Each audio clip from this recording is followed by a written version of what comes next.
स्वागत है आपका। इंडिया टीवी देख रहे हैं आप। आपके साथ मैं हूं प्राची पाराशर। शाम के 5 बज चुके हैं। वक्त हो गया है मुकाबला का। प्रधानमंत्री नरेंद्र मोदी मिशन ईस्ट पर निकले हैं। खासतौर पर पश्चिम बंगाल की 42 लोकसभा सीट और बिहार की 40 लोकसभा सीटों पर बीजेपी का फुल फोकस है।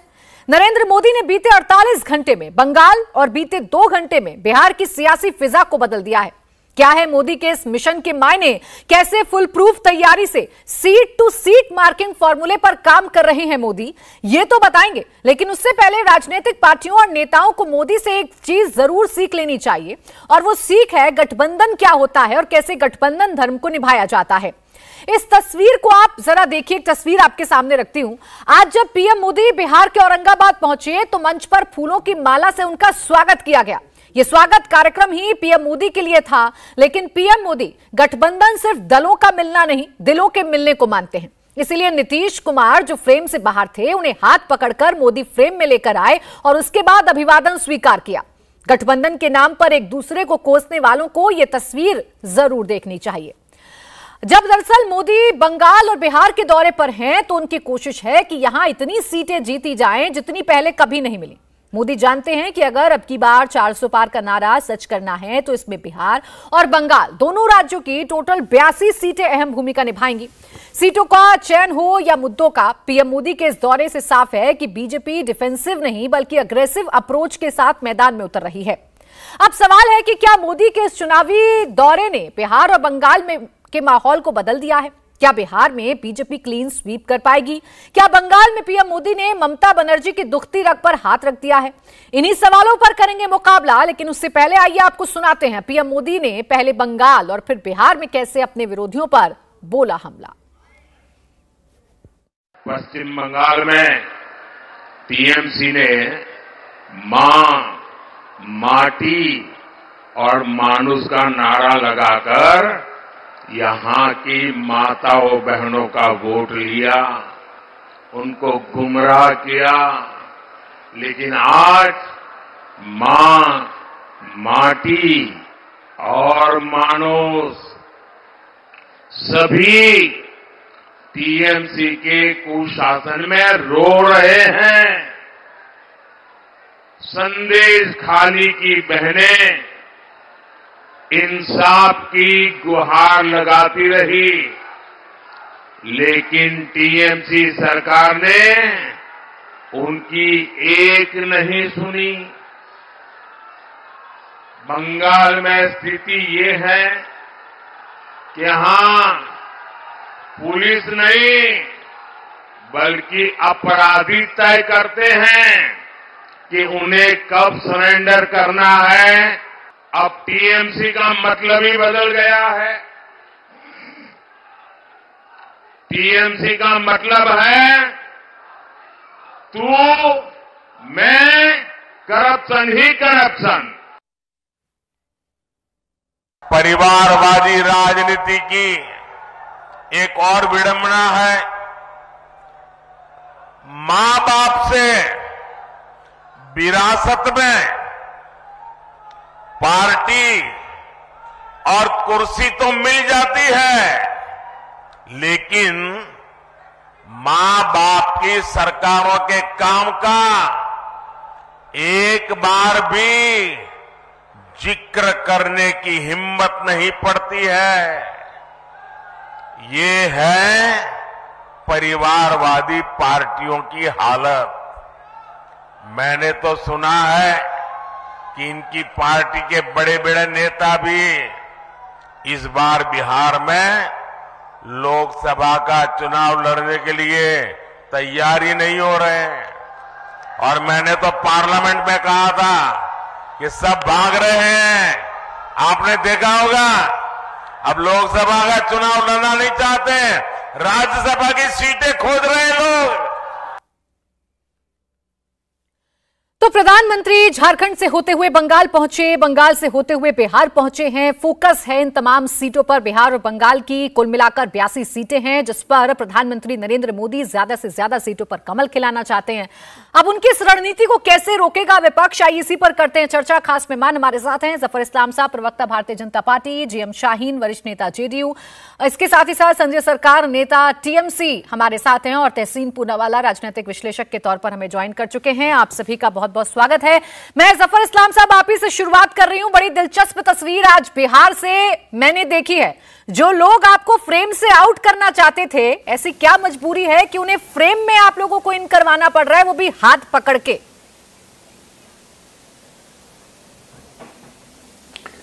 भाई, पीएम का बड़ा दिल है। वो अपने जितने भी अलायंस पार्टनर होते हैं उनको पूरा सम्मान देना उनकी आदत है।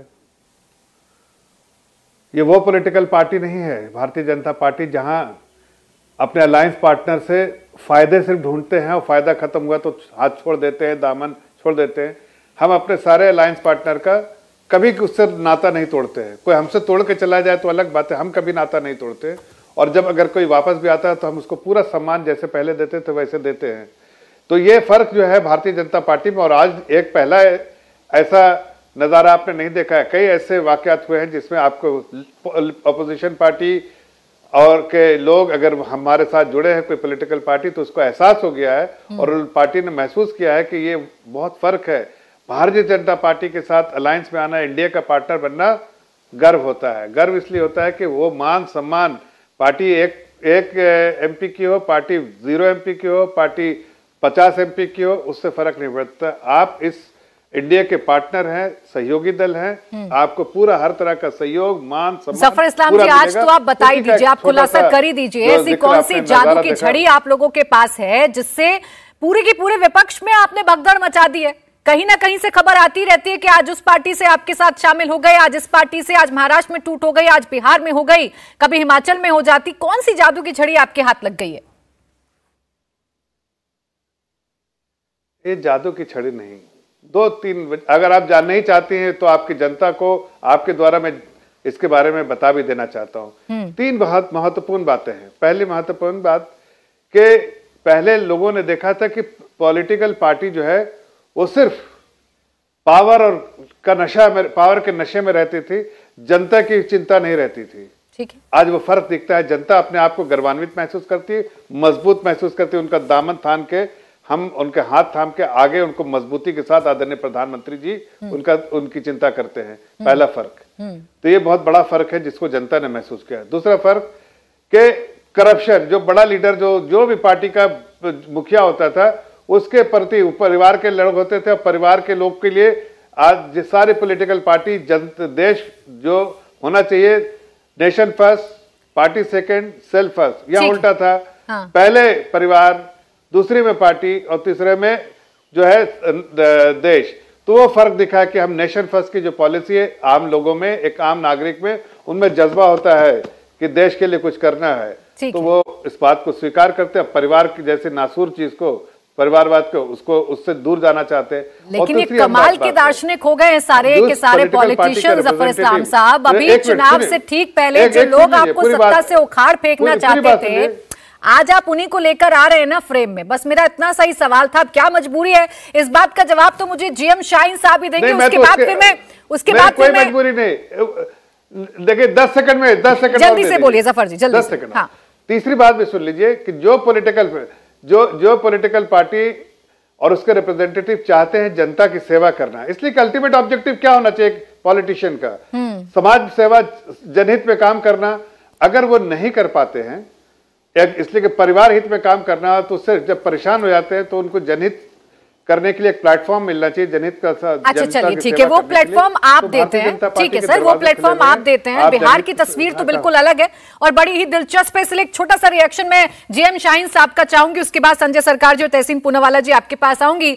जीएम शाहीन साहब, आपकी आंखें खुली तब जब चुनाव एकदम सर पर आ गया और आपको लगा कि अब जो आप लोगों की महत्वाकांक्षा थी वो तो पूरी होने वाली नहीं है, इसलिए चलिए फ्रेम में हम इन्हीं हो जाते हैं, कम से कम सत्ता के साथी तो बन जाएंगे। अरे प्राची जी, हम लोग अलग ही कब थे? ये तो करण और अर्जुन का रिश्ता है हमारा। हम तो देखिए ना, जब वाजपेयी जी प्राइम मिनिस्टर थे तब से साथ आ रहे हैं हम लोग। बीच में कुछ नाराजगियां थी, जैसे मैंने आपके प्रोग्राम में पहले भी बोला, कुछ गलतियां हुई और जिसका प्रायश्चित हमने किया और हम लोग किसी वजह से अलग हो गए। और जब गए तो देखा कि कहाँ गए, तो वहां पर जिनका करप्शन के केसेस लगे हुए हैं उनके साथ फंस गए। और हम तो बता रहे हैं, हम तो कब से साथ आ रहे हैं, हम तो साथी है एक दूसरे के। एनडीए में पार्टनर है।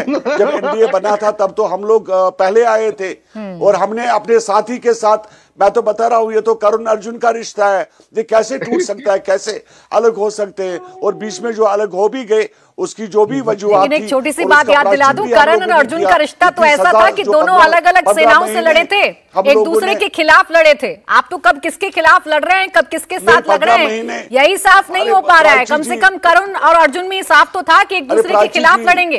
प्राची जी, 15 महीने तो हमने प्रायश्चित किया, नहीं 15 महीने तो प्रायश्चित किया, उसी का तो हम लोगों ने प्रायश्चित किया और वापस आ गए अपने घर में। ये तो हमारा अपना घर है, हम इसके बगैर जाएंगे कहाँ? ये तो हम तो एक घर की बात करते हैं। हाँ। हम एनडीए से कभी अलग थे ही नहीं और ये तो हमारा साथी पार्टनर है। हम तो कहाँ 15 महीने के लिए चले गए थे। कुछ नाराजगियां थी आपस में, वो कब की खत्म होगी? तो आज जो बात करें हम लोग, डेवलपमेंट की बात करें, शिक्षा की बात करें, एजुकेशन की बात करें, बाकी सब चीजों की बात करें, इन सब बातों में तो कोई मतलब ही नहीं बनता ना प्रायश्चित जी।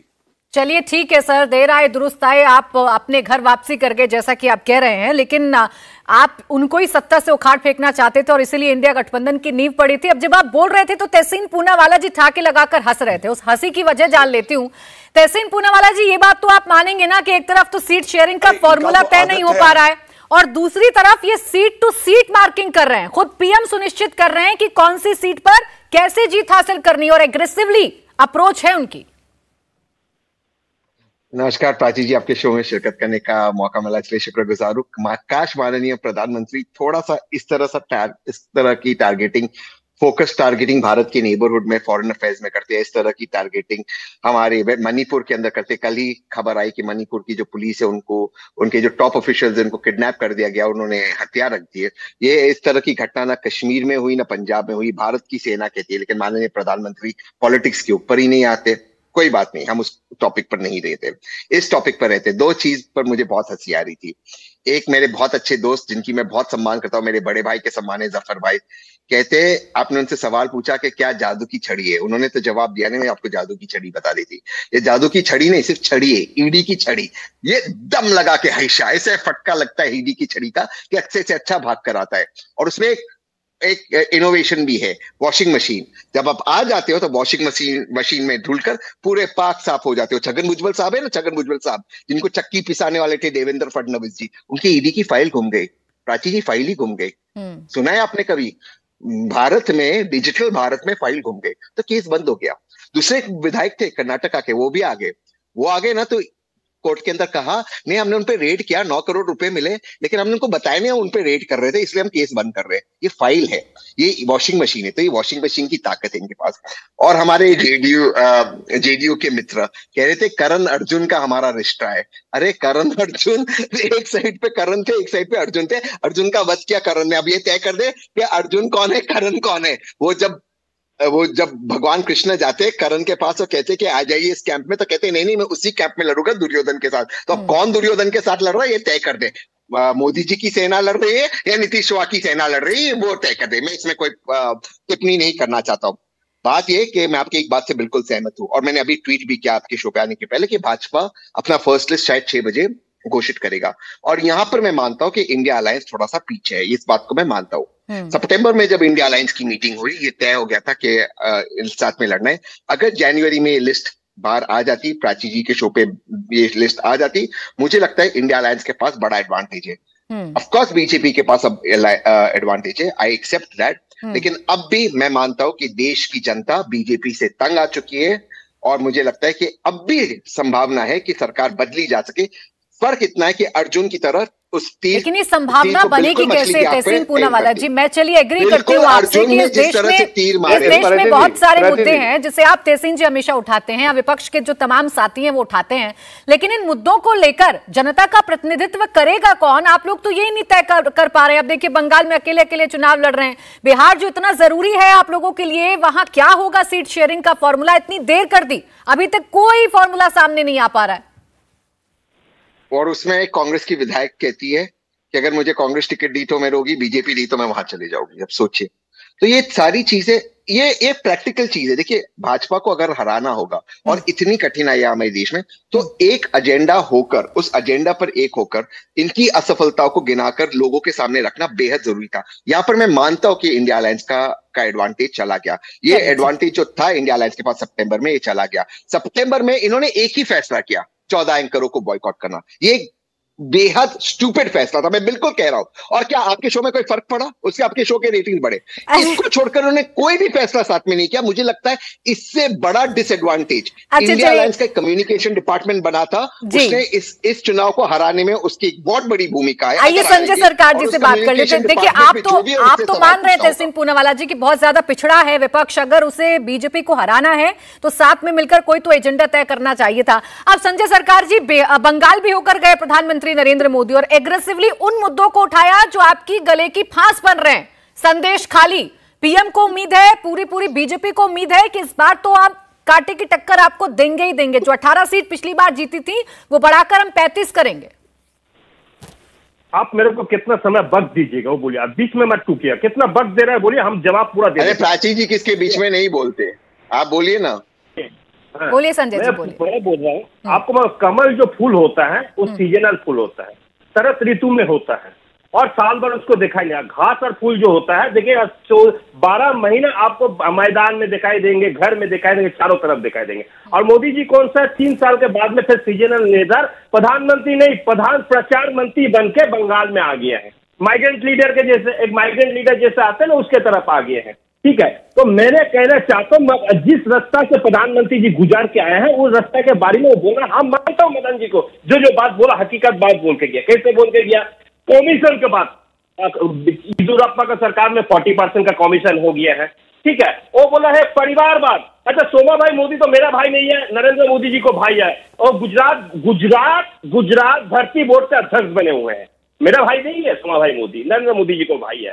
ठीक है, नंबर 3 आप सुन लीजिए, ये बोल रहे हैं भ्रष्टाचार के मामला, सजान शेख के बारे में। अच्छा, आपको कानपुर आपको घर से कितना दूर पड़ता है? नोएडा से नजदीक पड़ता है।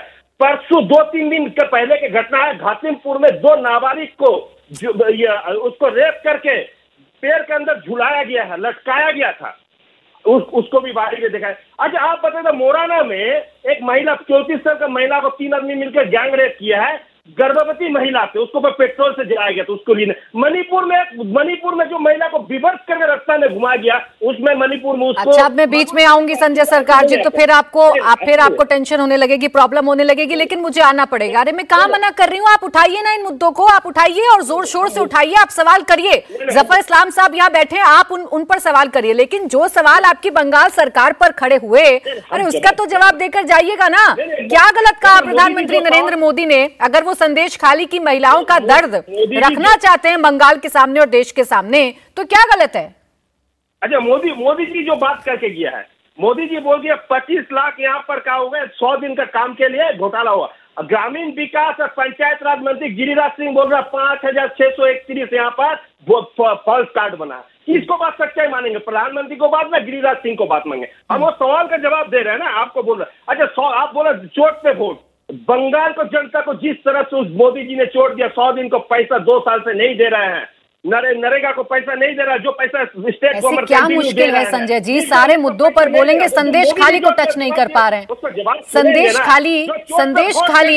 संदेश खाली क्या वो दुखती नब्ज हो गई है कि जिसे छूना तो दूर, आप बोलना पसंद नहीं कर रहे हैं? अरे उस पर तो बोलिए ना, जवाब दीजिए, मैं भी सुनना चाहती हूँ, मेरे पैनलिस्ट भी सुनना चाहते हैं। नहीं, चोट के वोट सुनिए ना, चोट के वोट। 100 दिन का पैसा नहीं दिया, मिड डे मील को आवास योजना का पैसा स्टेट गवर्नमेंट दीदी ने देते जा रही है सबको।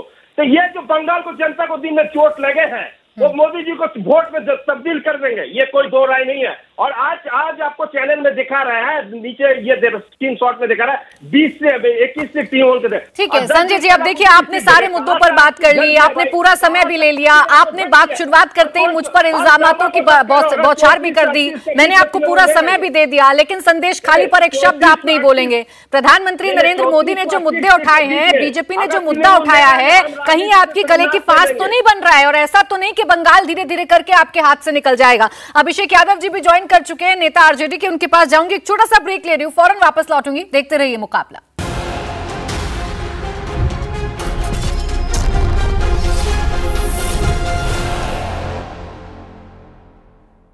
ब्रेक के बाद आपका स्वागत है। एक तरफ प्रधानमंत्री Narendra Modi seat to seat marking कर रहे हैं, बंगाल बिहार का दौरा कर रहे हैं, तो दूसरी तरफ अब लोकसभा चुनाव को लेकर बीजेपी की पहली लिस्ट बस अब थोड़ी ही देर में आने वाली है। थोड़ी ही देर में बीजेपी की प्रेस कॉन्फ्रेंस होने वाली है और इसी प्रेस कॉन्फ्रेंस में उम्मीदवारों के नामों का ऐलान होगा। पहली लिस्ट में बीजेपी 100 से ज्यादा उम्मीदवारों के नाम का ऐलान कर सकती है। ऐसा कहा जा रहा है कि दिल्ली से 4 सांसदों का टिकट इस बार कट सकता है। बड़ा फेरबदल टिकटों में हो सकता है, ऐसा माना जा रहा है।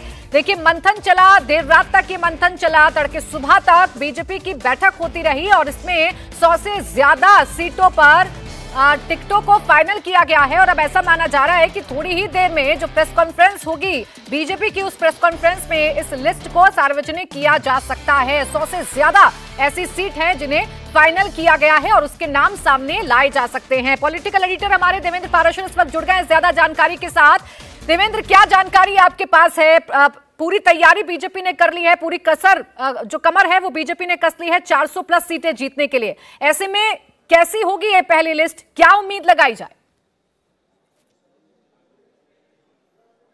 इस पहली लिस्ट की अगर बात करें प्राची, तो उसमें आपको दिखेगा कि जो हाई प्रोफाइल नेम, बड़े नेम पार्टी के लिए अगर बात करें, जैसे प्रधानमंत्री की बात कर लें, गृह मंत्री अमित शाह की बात कर लें, तो इस तरह, या रक्षा मंत्री राजनाथ सिंह की बात कर लें, इस तरह के बड़े नाम उसमें दिखेंगे एक तरफ। और जिसे श्योर शॉट सीटें, जिसके बारे में अगर ये कहना है कि वहाँ से किसको टिकट मिलेगा, इसके लिए किसी आकलन की जरूरत नहीं है और किसी इन्फॉर्मेशन की जरूरत नहीं है। ऑब्वियस सी वाली जो सीटें होती हैं वो उन सीटों के नाम होंगे। दूसरा हिस्सा वो होगा, और दूसरा हिस्सा का मतलब ऐसा नहीं है कि दो अलग अलग हिस्से में बांट के किया जाएगा, लेकिन लिस्ट के आकलन करने पर आपको एक हिस्सा वो समझ में आएगा कि वो सीटें, जैसे उत्तर प्रदेश में जो 14 सीटें हैं, यहाँ पर बीजेपी के अभी सांसद नहीं है, बीजेपी हारी है, उनके नाम होंगे। और इस तरह के नामों क्योंकि फाइनल कर लिया गया है, तो एक तरफ आप श्योर शॉट सीटें इस सूची में देखेंगी, तो दूसरी तरफ आप देखेंगे जो कमज़ोर सीटें, जिसे पार्टी के अपने सिस्टम के हिसाब से सी और डी कैटेगरी के सिस्टम में बांट करके पार्टी जो रणनीति बनाती है, तो उसके बहुत सारे उम्मीदवार होंगे। राज्यों के हिसाब से कोशिश ये की जाएगी कि हर एक हिस्से से उन उम्मीदवारों के नाम रहें। इस सीट के आधार पर बहुत ज़्यादा आकलन करने की स्थिति में आप इस लिहाज से नहीं रहेंगे कि जैसे फैसला ज़्यादा हो चुका रहेगा सीट पे। परसों जो बैठक हुई थी और परसों से लेकर अब तक की अगर बात करें, तो ज़्यादा उम्मीदवार फाइनल कर लिए गए हैं उस तुलना में जितने आज प्रकाशित किए जाएंगे। आज प्रेस रिलीज में जो बताया जाएगा, प्रेस कॉन्फ्रेंस में जो बताया जाएगा, उन नामों से ज़्यादा नाम बीजेपी ऑलरेडी फाइनल कर चुकी है। लेकिन हमारे सोर्सेस का ये कहना था कि उन सारे फाइनल नाम को एक झटके में अभी जारी नहीं किया जाएगा। ऐसी उम्मीद की जा सकती है कि 118 से 120 के आसपास शायद ये पहली लिस्ट हो, जबकि नाम 150 से ज़्यादा ऑलरेडी फाइनल किए जा चुके हैं। वो समय समय पर फिर जारी किया जाता रहेगा। अगली बैठक भी 6 या 7 को चुनाव समिति की बैठक होनी है। प्रक्रिया ये रहती है कि जैसे चुनाव समिति की बैठक में जिन जिन सीटों पर डिस्कशन हुआ, उनमें से कुछ सीटें ऐसी रहती हैं जहां पर 2-2 उम्मीदवार आखिर तक बच जाते हैं, और उसके बाद समिति ये फैसला छोड़ देती है पार्टी के राष्ट्रीय अध्यक्ष पे कि वो सलाह मशविरा करके फिर कोई एक निर्णय ले लेंगे। उसके लिए फिर से अलग से चुनाव समिति की बैठक में वो नाम नहीं आता, वो सूची नहीं आती। तो बैठक खत्म होने के बाद भी ये प्रक्रिया चल रही थी, कल भी ये प्रक्रिया चली है जिसमें बहुत सारे नाम फाइनल हुए। अब बस इंतजार है कि जब सूची का प्रकाशन हो तो उसमें नजरें टिके इस बात पर कि पार्टी कौन कौन से नए चेहरों को इस बार मौका दे रही है। जो एस्टेब्लिश चेहरे हैं वो तो होंगे ही होंगे। प्राची, देखिए वीआईपी जो चेहरे हैं, वीआईपी जो सीट हैं, उनके नाम भी आज ऐलान हो सकता है, ऐसी संभावनाएं जताई जा रही हैं, जिसमें वाराणसी से प्रधानमंत्री नरेंद्र मोदी, गांधीनगर से गृह मंत्री अमित शाह, अमेठी से स्मृति ईरानी का चुनाव लड़ना लगभग तय माना जा रहा है, लखनऊ से रक्षा मंत्री राजनाथ सिंह का चुनाव लड़ना लगभग तय माना जा रहा है। इसके अलावा क्या ऐसा होगा देवेंद्र कि कोई स्टेट फोकस्ड सीट होगी, किसी स्टेट वाइज ये लिस्ट जारी की जाएगी, या तमाम स्टेट्स को कवर किया जाएगा पहली लिस्ट में? नहीं, एक बुके रहेगा प्राची, और उस बुके में कोशिश ये रहेगी कि हर एक हिस्से की तरफ से उसमें कुछ ना कुछ नाम रहें। जैसे दिल्ली की अगर बात कर लें तो दिल्ली के सारे नाम नहीं होंगे, उत्तर प्रदेश की अगर बात करें तो उत्तर प्रदेश के सारे नाम नहीं होंगे, और इस लिहाज से नहीं होंगे कि वहाँ के सारे नाम फाइनल किए भी नहीं गए। उत्तराखंड की आप बात करें तो उत्तराखंड में 3 नाम ही अभी तक तय हुए हैं और वो 3 नाम है जो कि इंडिया टीवी ऑलरेडी रिपोर्ट कर चुका है, वही 3 नाम अभी तक तय हैं। बाकी जो 2 सीट है पौड़ी, हरिद्वार, उनके नाम आप इस सूची में नहीं देखेंगे क्योंकि वो अभी तक तय नहीं हो पाया है। उसके लिए आगे इंतजार रहेगा, पार्टी सलाह मशवरा करके और पार्टी के राष्ट्रीय अध्यक्ष उस पर कोई निर्णय लेने की स्थिति में रहेंगे। बंगाल की बात कर लें तो बंगाल में भी आपको बहुत सारी सीटें दिखेंगी, जैसे पवन सिंह जो कि आसनसोल से हैं, उनके नाम का अनाउंसमेंट होगा। तो ओवरऑल एक बुके बनाकर ये दिखाने की कोशिश की जाएगी कि इसमें सभी हिस्से के लोग हैं, लेकिन उसके लिए कोई बहुत बड़ी रणनीति वैसे कोई बनाई गई है ऐसा नहीं है, क्योंकि देश में लगभग 15-16 राज्यों के लोगों को यहाँ पे, कोर ग्रुप के लोगों को यहाँ पे बुलाया गया था चुनाव समिति की बैठक में, उन पर चर्चा हो चुकी है। गोवा की बात कर लें, असम की बात कर लें, बंगाल की बात कर लें, इसके अलावा नॉर्थ ईस्ट की बात कर लें, बाकी मध्य प्रदेश, राजस्थान, गुजरात, इन सारे विषयों पर काफ़ी चर्चा हो चुकी है। बहुत सारे राज्य ऐसे हैं जैसे हरियाणा की अगर बात करें तो हरियाणा की टीम अभी यहाँ पर आई नहीं है, जिससे उसमें ज़्यादा डिस्कशन हुआ। तो उन सारे राज्यों को लेकर निश्चित तौर पर भी इंतजार रहेगा। बिहार का एक भी नाम नहीं होगा क्योंकि बिहार को लेकर अभी चर्चा ही नहीं हुई।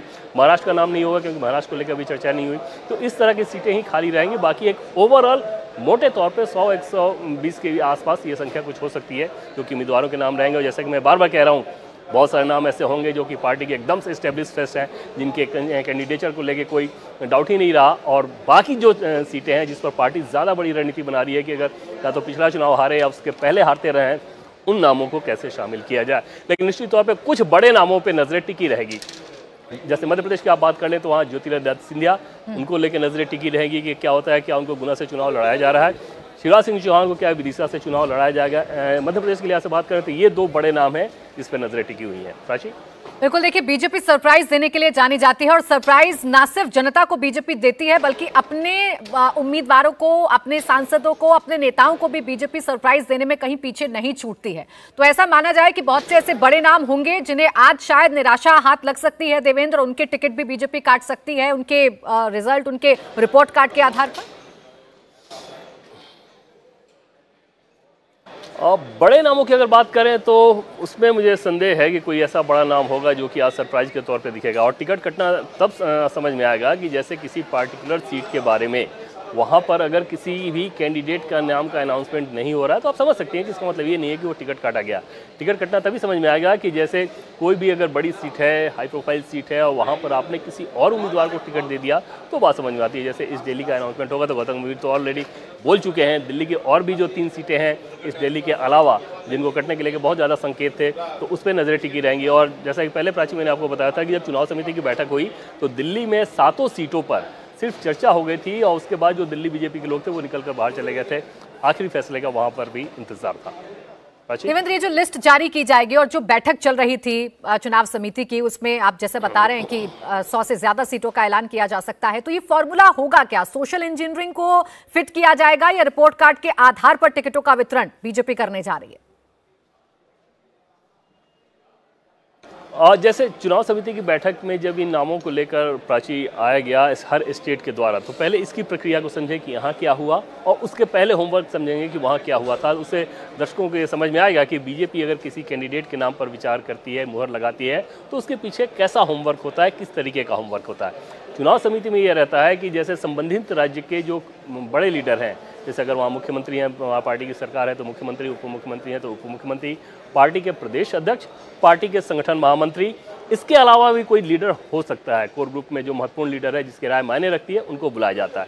तो ये 4-5 लोग चुनाव समिति की बैठक जब चल रही होती है तो अलग अलग राज्य की जब बारी आती है तो संबंधित राज्य के लोग उसके बाद उस कमरे में जाते हैं।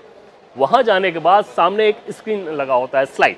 उस स्लाइड पर सीट को लेके जैसे एक नाम बोला जाता है, उसके बाद उस व्यक्ति की तस्वीर और बायोडाटा स्क्रीन पे आ जाता है और संबंधित राज्य के प्रदेश अध्यक्ष उस व्यक्ति के प्रोफाइल के बारे में बता रहे होते हैं कि उनकी क्या क्या खासियत है, ताकि बाकी जो वहाँ पे बोर्ड के लोग हैं, चुनाव समिति में जो मौजूद लोग हैं, वो उस व्यक्ति की प्रोफाइलिंग जान सके, उस व्यक्ति विशेष की प्रोफाइलिंग जान सके। बताने के साथ उसमें बाकी भी जो लोग हैं उसी स्टेट के, वो अपनी राय दे सकते हैं या फिर चुनाव समिति के जो सदस्य हैं वो उनसे पूछ सकते हैं कुछ जानना हो। जैसे किसी कम्बिनेशन की बात हो तो मान लीजिए कि ब्राह्मण कैंडिडेट का ही नाम दिया जा रहा है, तो फिर हो सकता है उसमें कुछ सदस्यों ने पूछा कि वहाँ पर ब्राह्मण आबादी कितनी है या ठाकुर आबादी कितनी है या ओबीसी आबादी कितनी है, एससी आबादी कितनी है। तो इस तरह की चीज़ें भी वहाँ पर पूछताछ की जाती है ताकि आप एक निर्णय पर पहुँच सकें। और सामने जब प्रधानमंत्री नरेंद्र मोदी उनके साथ बैठे होते हैं, बीजेपी के राष्ट्रीय अध्यक्ष जेपी नड्डा, एक तरफ गृह मंत्री अमित शाह, राजनाथ सिंह, ये सारे लोग बैठे होते हैं, उन्हें तो ओवरऑल आइडिया रहता ही है और उनके पास एक अपना होमवर्क रहता ही है। उसके आधार पर वो संबंधित राज्य के प्रदेश अध्यक्ष से या संगठन महामंत्री या मुख्यमंत्री जो भी हो, उनसे उस सवाल को पूछ सकते हैं, इस व्यक्ति का कैंडिडेचर क्यों, ऐसा क्यों नहीं, इस कम्युनिकेशन को क्यों ध्यान में रखा जा रहा है, इस तरह की सारी चीजें की जाती है।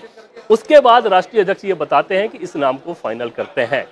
अगर वहां पर फिर से कोई और भी अगर आवाज आई गई इस पर थोड़ा सा और डिस्कशन होना चाहिए, तो उसको होल्ड पे डाल दिया जाता है। जैसे अगर मान लीजिए 2 नाम रह गए, उन दोनों नामों पर कोई अंतिम सहमति नहीं बन पाती है, तो ऐसी सीटों को कहा जाता है कि इसको होल्ड पे कर देते हैं। फिर बाद में पार्टी के बड़े नेता आपस में डिस्कशन करके उसमें किसी एक नतीजे पे पहुंचते हैं। तो ये प्रक्रिया रहती है चुनाव समिति में।